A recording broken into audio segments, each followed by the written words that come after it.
Okay, hey, week 4. Okay, so this is another big week, not as big as last week, and it's a little bit different. So our text has had that little blurb, will be revised summer 2026. Well, it was revised. And so our chapters that are listed in our 10-week schedule, they're slightly different. So this week you're going to read chapter 8, the early republic, and chapter 9, getting forward. So then I have some extra stuff. So I have a podcast. Alan Dershowitz is a historian and an attorney. He's really brilliant. And so I have linked one of his podcasts in which he discusses Jefferson. So remember Thomas Jefferson, he was really anti-federalist, but then he got into office and he had to lead. And did he stay that way? Alan Dershowitz has some specific examples that say either yes or no. Also, I want you to look at judicial review. Remember, the Constitution establishes 3 branches of government. We have the executive branch. Well, actually, Article 1 is the legislative branch. Article 2 is the executive branch. And then Article 3 is the judiciary. So initially, the judiciary was pretty weak.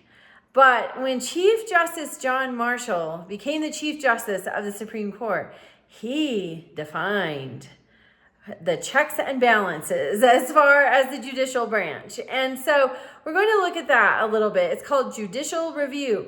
And so you're going to read Article 3 from the Constitution. It's short.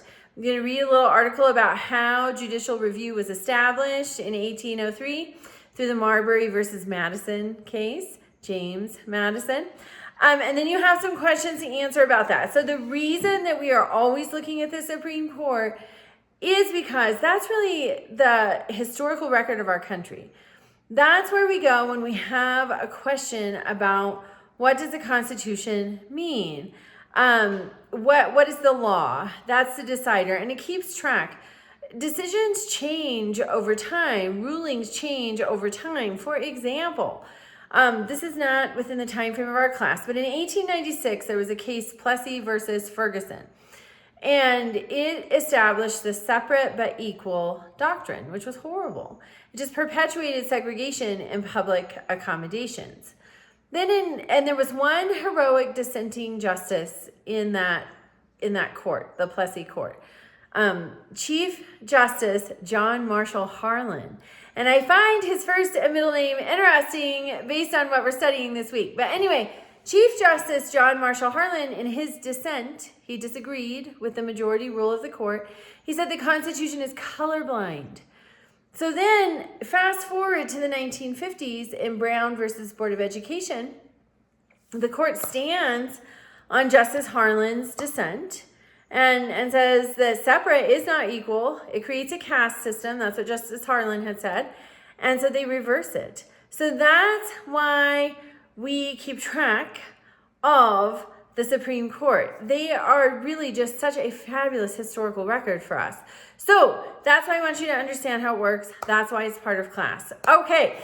Then, instead of a quiz this week, you're going to submit your project proposal. This is a 7-week class. We are cooking through it like we're cooking with gas. It's going so fast. There's not time for a huge project. But what I want you to do is I want you to find something, and I listed this backwards in the assignment, but between 1865 and Columbus. So think backwards, reverse. So Columbus to 1865, but there are parameters. Something that's interesting to you, but it's got to tie to a founding document.